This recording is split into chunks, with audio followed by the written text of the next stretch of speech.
You make me feel good.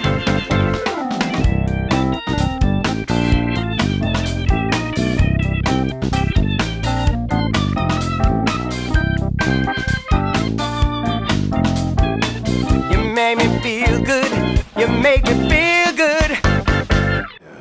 Moi, la méthode Coué, j'ai dû la rencontrer, j'avais pas 15 ans, 16 ans, donc il y a 45 ans.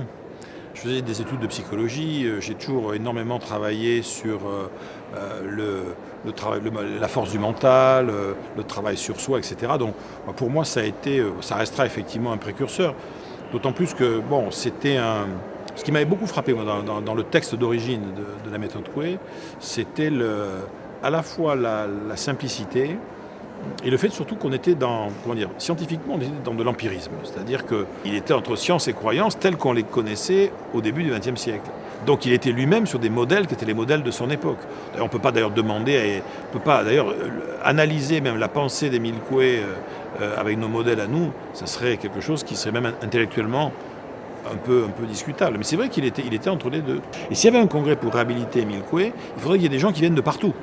Il faut qu'il y ait des historiens qui viennent justement raconter ce qu'on vient de dire. Dire attendez, mais dans le fond, Émile Coué met des mots au début du XXe siècle sur un certain nombre de pratiques empiriques dont on avait dans beaucoup de cultures une espèce de feeling depuis parfois des siècles et des siècles, mais il en parle avec les mots de la modernité. La fameuse formule d'Émile Coué, si on la dissèque, qu'est-ce qu'on peut en dire? Bien sûr, on va demander toujours à des psychologues, parce qu'il en faut toujours un ou deux, bien évidemment. Un sociologue, ça serait intéressant qu'un sociologue nous explique comment se fait-il que cette méthode empirique d'une évidente efficacité n'accroche pas son époque, mais en revanche accroche son époque sur d'autres territoires, en d'autres lieux, à d'autres moments. Ça peut être intéressant d'avoir un avis là-dessus.